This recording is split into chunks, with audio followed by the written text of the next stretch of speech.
तो स्टोरी की शुरुआत में हम देखते हैं यान को, जो बहुत ही ज़्यादा ड्रिंक किया हुआ होता है और अपने भाई को कन्फेस कर रहा होता है कि वो उसे पसंद करता है और उसे ज़बरदस्ती किस करने की कोशिश कर रहा होता है। लेकिन वो इतना ज़्यादा ड्रंक किया हुआ होता है कि उसे ठीक से खड़ा भी नहीं हुआ जाता और उसका भाई गुस्से में उसे थप्पड़ मार देता है। उसके बाद हमें ना उनकी बैक स्टोरी दिखाया जाता है। शियान, लिली, यान और सैंगपन, ये चारों फिर फैमिली कैसे बने। तो ये चारों साथ में चाइनीज न्यू ईयर सेलिब्रेट कर रहा होता है। शियान और लिली सचमुच का भाई बहन होता है और यान को कियान ने अडॉप्ट किया हुआ होता है। सनपंग उनके मकान मालिक का बेटा होता है। सनपंग और कियान बेस्ट फ्रेंड्स होता है, इसलिए वो भी उन्हें अपना फैमिली मानता है। कियान की मदर की मौत होना जाने के बाद वो एक माफिया की गैंग में ना काम कर रहा होता है, क्योंकि वो इतना छोटा होता है कि कोई और उसे ऐसे ढंग का काम नहीं देता जिससे उसके और उसकी बहन के खर्चे चल जाए। रात को जब वो काम खत्म करके घर वापस आ रहा होता है तो उसे रास्ते में छोटा यान दिखता है, जो कि कियान को देखकर बहुत ही ज़्यादा डर रहा होता है, क्योंकि उसकी मम्मी पापा ने उसको घर से निकाल दिया होता है बहुत मार के। तो वो जिसे भी देखता है उसे डरता है। लेकिन हमारा शियन बहुत ही अच्छा इंसान होता है। वो उसे एक ब्रेड का टुकड़ा देकर वहाँ से चला जाता है। उसके बाद वो जब भी हर रोज घर वापस जा रहा होता है उसे एक ब्रेड का टुकड़ा देकर जाता है। वाह, कितना अच्छा है ना हमारा शियान। एक दिन रात को बहुत ही ज़्यादा ठंड गिर रहा होता है, तो वो तो रास्ते में सोता है हमारा यान, तो उसे बहुत ठंड लग रही होती है, तो न्यूज़पेपर लपेट के सो रहा होता है। इससे शियान देखकर उसे अपना जैकेट निकाल कर देता है। इससे हमारा यान इतना खुश हो जाता है और उसे इतना ट्रस्ट करने लगता है कि उसके पीछे पीछे उसके घर चला जाता है। लेकिन शियान शुरू में उसे अपना घर लेके नहीं जाना चाहता था, क्योंकि वो बहुत ही गरीब होता है। वो पहले से अपनी बहन का खर्चा उठा रहा होता है और वो खुद भी पढ़ाई करता है, मतलब उसने स्कूल नहीं छोड़ा था, वो काम भी करता था और पढ़ाई भी करता था, इसलिए वो उसे घर नहीं लेके जाना चाहता था। लेकिन शियन बहुत ही अच्छा इंसान होता है। वो ज़्यादा देर तक उसे मना नहीं कर पाता कि वो उसे बाहर ठंडे में कैसे रहने दे सकता था। फाइनली वो उसे अपने घर बुला ही लेता है और इस तरह ये चारों फैमिली बन जाते हैं।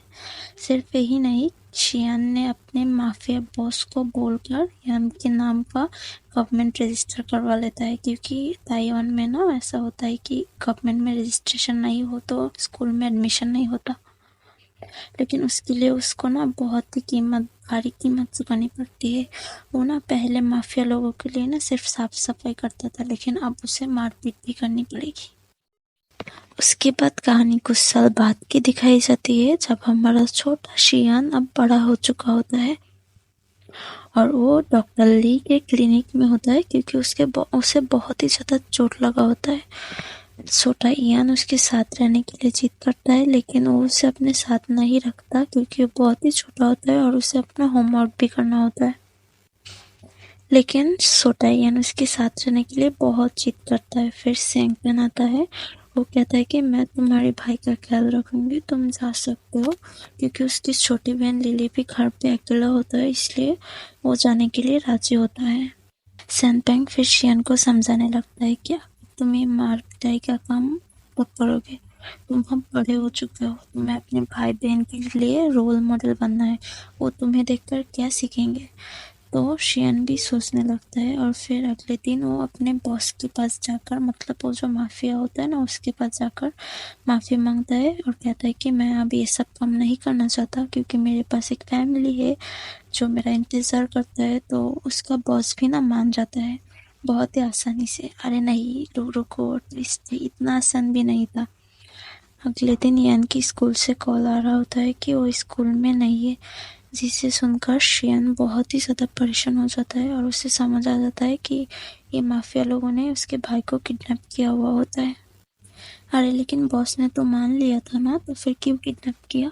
क्योंकि उसकी गैंग में जो दूसरे लोग होता है वो शियान से जेलस हो रहा होता है, क्योंकि बॉस ने बहुत ही आसानी से उसे जाने दिया था, इसलिए उन लोगों ने जेलसी में उसके भाई को किडनैप कर लिया, मतलब हमारे छोटे यान को।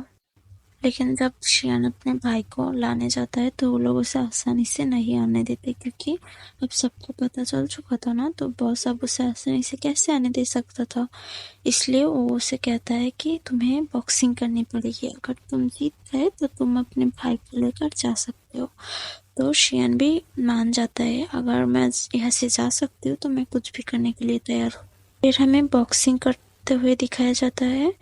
शियान ना मतलब बहुत ही मार खा रहा होता है, क्योंकि वो जिससे लड़ रहा होता है वो उनके गैंग का सबसे अच्छा फाइटर होता है। वो हार रहा होता है, लेकिन वो हार नहीं सकता था, क्योंकि अगर वो हार गया तो उसे अपने भाई को खोना पड़ेगा। इसलिए वो मतलब अब जब अपने भाई को देखता है तो उसके अंदर अजीब सी शक्ति आ जाती है और वो फिर जीत जाता है फाइटिंग, और अपने भाई को लेकर वहां से चला जाता है। छोटा यान शियान के घाव पे मरहम लगा रहा होता है तो उसे कहता है तुम्हें मेरी वजह से इतना चोट लगा, मतलब मैं बहुत बुरी हूँ। वो बहुत ही रिग्रेट फील कर रहा होता है, क्योंकि उसकी वजह से उसके भाई को इतना चोट लगा होता है। लेकिन शियान उसे कहता है कि तुम लोग उससे बहुत प्यार करते हो, अगर तुम्हें कुछ हो जाता तो मैं कैसे जीता, ऐसा करके मतलब वो उसे बोल रहा होता है, तसल्ली दे रहा होता है। फिर हमें कुछ साल बाद की कहानी दिखाई जाती है, जब शियान अब ग्रेजुएशन कर रहा होता है, क्योंकि अब वो बहुत बड़ा हो चुका है। एक्चुअली सिनपैंग उसे एक आदमी से मिलाता है जिसका नाम होता है शी वांग। वो एक गेमिंग कंपनी का ओनर होता है, जो कि एक स्टार्टअप कंपनी होता है जिसके लिए शियान काम करता है। गैंग छोड़ने के बाद वो गेमिंग करता है, तो उन लोगों से वो मीटिंग कर रहा होता है। फिर मतलब उसके भाई के स्कूल से कॉल आ रहा होता है मीटिंग के बीच में ही, लेकिन वो अपने भाई बहन से इतना प्यार करता है कि वो उन लोगों को छोड़कर बीच में ही दौड़ता हुआ चला जाता है। और यहीं पर हमारा पहला एपिसोड खत्म हो जाता है।